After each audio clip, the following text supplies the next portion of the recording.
he devoted all his life to the piano. So we pianists consider him as our supreme god of the piano. He has much more to do with the piano than any other composer.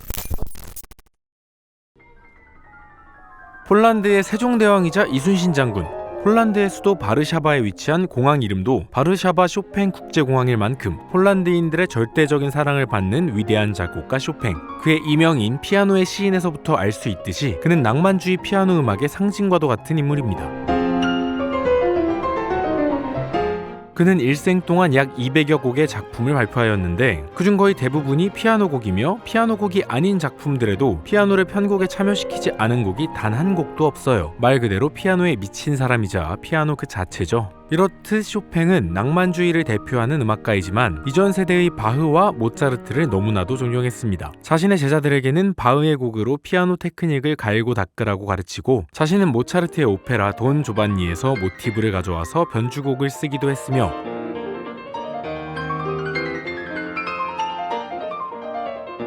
장례식에서는 모차르트의 레퀴엠을 연주해달라고 하기도 했죠. 그리고 실제로 쇼팽의 장례식에서는 모차르트의 레퀴엠이 연주되었다고 합니다.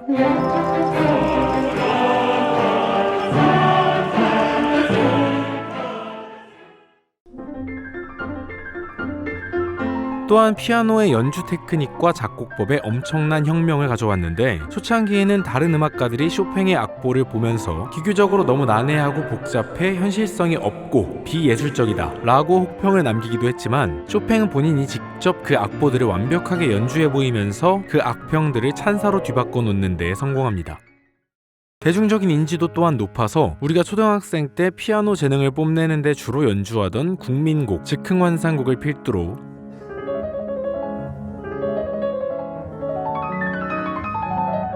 쇼팽 에튜드,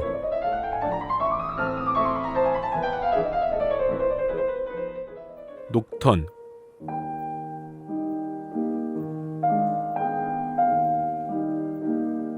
왈츠 등등은 누구나 이름 정도는 들어봤을 정도이고 피아노에 조금이라도 관심이 있다면 쇼팽의 마주르카,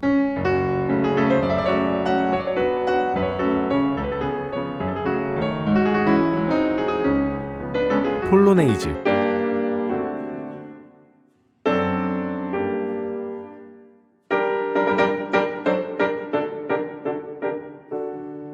발라드,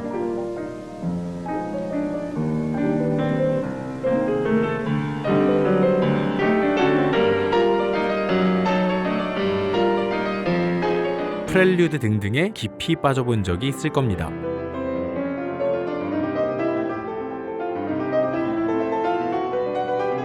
이러한 쇼팽의 손은 거품기로 표현이 되어 있는데 네오크라토스 레드는 특정 곡을 콕 집어서 표현을 해놓았네요.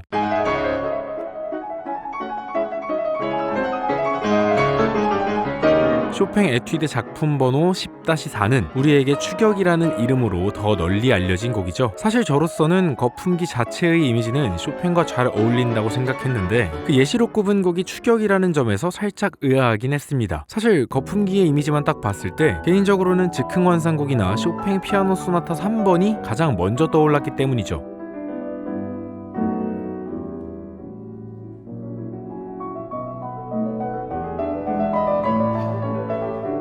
하지만 쇼팽의 스타일을 전반적으로 보면 강렬한 곡이던 그렇지 않던 거품기처럼 부드럽게 휘저어지는 선율과 장식음들의 향연은 확실히 다가오네요.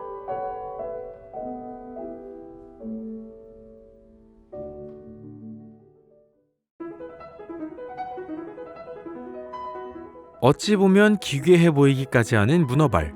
리스트의 퍼포먼스는 말 그대로 기괴합니다. 쇼팽과 함께 낭만주의 피아노 음악을 이끌어간 쌍두마차이자 피아노의 왕 프란츠 리스트가 바로 다음 타자입니다. 쇼팽과 리스트 둘 다 피아노 작법적으로도 그리고 피아니스트로서의 실력도 당대를 뛰어넘어 역사적으로 최고라고 할 수 있지만 굳이 그 둘을 비교하자면 작품성과 예술성 면에서는 쇼팽의 손을 그리고 피아니스트로서의 기량은 리스트의 손을 들어주는 경우가 대부분이죠. 좀 내성적이고 병약한 이미지의 쇼팽과 대조적으로 리스트는 잘생긴 얼굴에 뛰어난 퍼포먼스까지 보여주며 실제 리사이틀에서 엄청난 무대 장악력과 흡입력을 보여주었는데 거의 현대 아이돌의 시초라고 볼 수 있어요.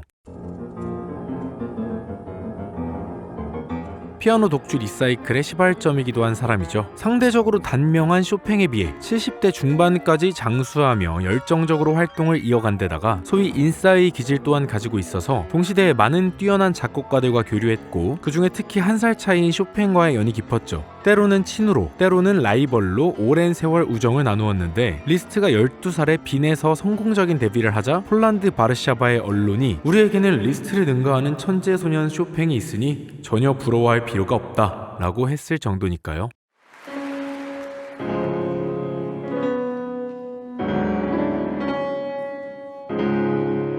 또한 앞서 말한 쇼팽이 폴란드의 국민적 위인이자 폴란드 국제공항의 이름에 쇼팽이 들어간 것처럼 리스트도 고국인 헝가리에서 정말 영웅적인 위인 대우를 받으며 헝가리 공항에도 리스트 이름이 들어간다는 점이 재미있는 부분이네요. 한 국가의 국제공항에 한 사람의 이름이 그대로 들어가 있다니 가슴이 웅장해집니다. 네오크라토스 레드에 의해 문어발로 표현된 그의 그림은 그의 테크닉과 관련된 일화를 한번 간략히 훑어보는 것으로 바로 납득이 가능합니다. 리스트 하면 역시 초절기교라고 불리는 엄청난 테크닉이 유명한데 그 대단한 쇼팽 에튜드를 옥타브로 연주하거나 양손을 세 손가락씩만 사용해서 바흐의 푸가를 연주하고 바이올린 협주곡을 반주할 때 왼손으로 담배를 태우면서 담배를 놓지 않고 반주를 했다는 등등의 이게 말이 되나 싶은 전설적인 일화가 많이 전해져 오죠. 연주 실력을 위해 악마와 계약했다는 소문이 진지하게 돌 정도의 테크니션이었던 바이올리니스트 파가니니의 연주를 본 리스트는 큰 감명을 받고 피아노계의 파가니니가 되던지 아니면 그냥 미치광이가 되겠다라고 다짐했는데 결국 그것을 이뤄내고 맙니다. 그래서인지 리스트는 파가니니의 주제를 활용하여 파가니니에 의한 초절기교 연습곡 6곡을 작곡하기도 했는데요. 그중 3번인 라 캠파넬라가 대중들에게도 굉장히 유명하죠. 놀라운 점은 우리가 지금 듣고 있는 리스트 초절기교 연습곡은 사실 난이도가 대폭 너프먹은 버전이라는 거예요. 초절기교 연습곡이 처음 출간된 뒤에 너무 어렵다는 원망이 빗발치자 리스트가 이를 수용해서 난이도를 하향시킨 파가니니 주제에 의한 대연습곡을 발매했기 때문입니다.